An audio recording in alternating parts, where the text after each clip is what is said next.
Hello, my name is Rifa Andhini from Universitas Indonesia. In this video, I'm going to present a research paper that I wrote with Ibu Sisilia Setiawati Halimi. And the title of our paper is The Use of Portfolio as a Source of Information about Learning Process by an English Teacher for Young Learners.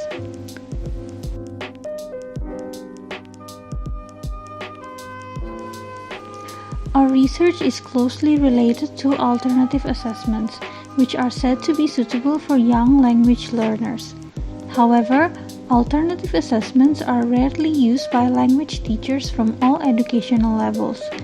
It is said that one of the causes of this phenomenon is teachers' lack of knowledge regarding the best ways to utilize alternative assessments.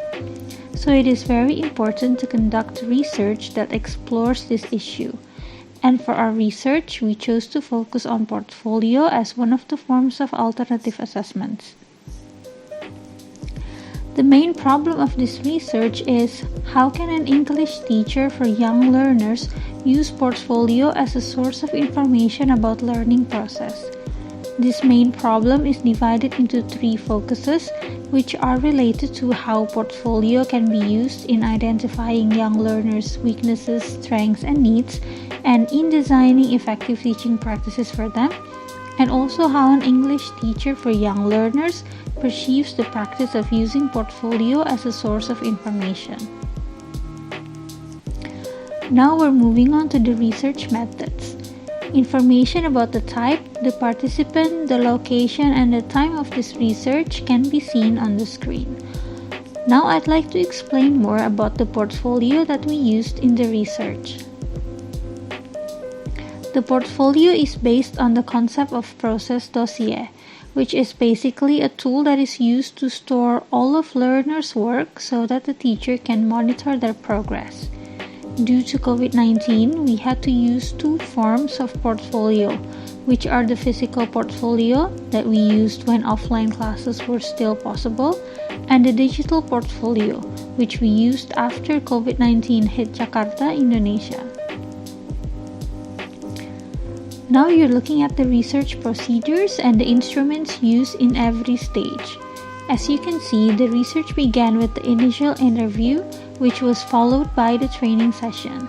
After that, teacher or the participant started using portfolio and also wrote one journal entry and joined one stimulated recall session every week.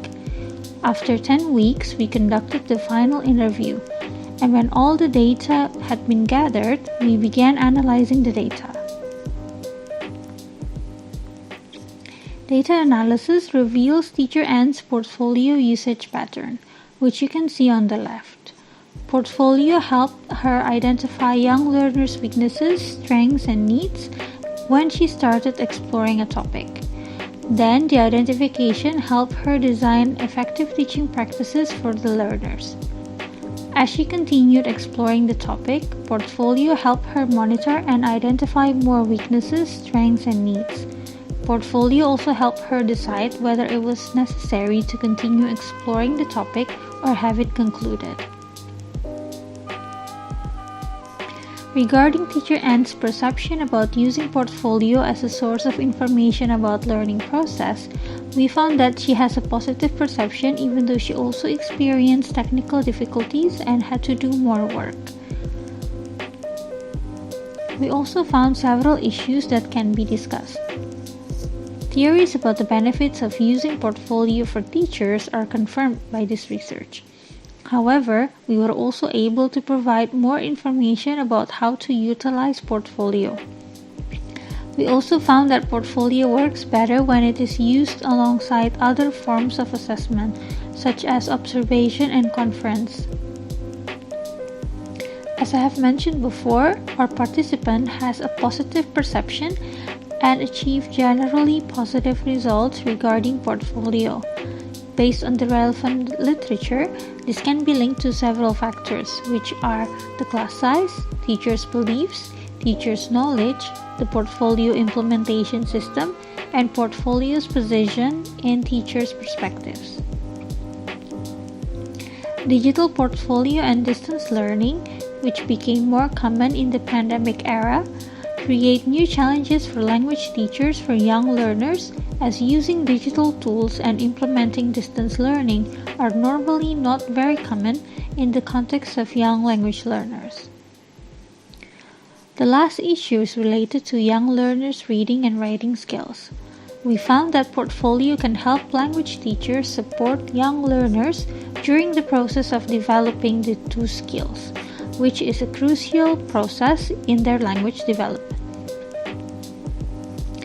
Based on the analysis and discussions, there are 3 conclusions that can be made.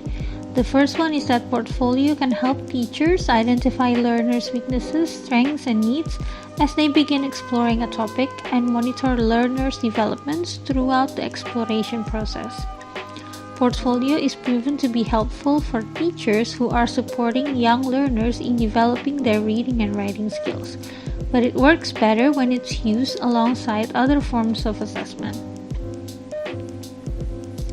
The second one is that Portfolio can basically help teachers design effective teaching practices for young learners by helping them determine aspects that need to be developed, suitable teaching materials, appropriate teaching strategies, and whether a topic needs to be developed further or concluded. However, Portfolio is not the only factor that matters in the designing process, as there are many other factors that influence it. The third one is that the participating teacher has a positive perception about using Portfolio as a source of information about learning process. And as I have mentioned before, this can be linked to several factors. That is the end of my presentation. Thank you for watching.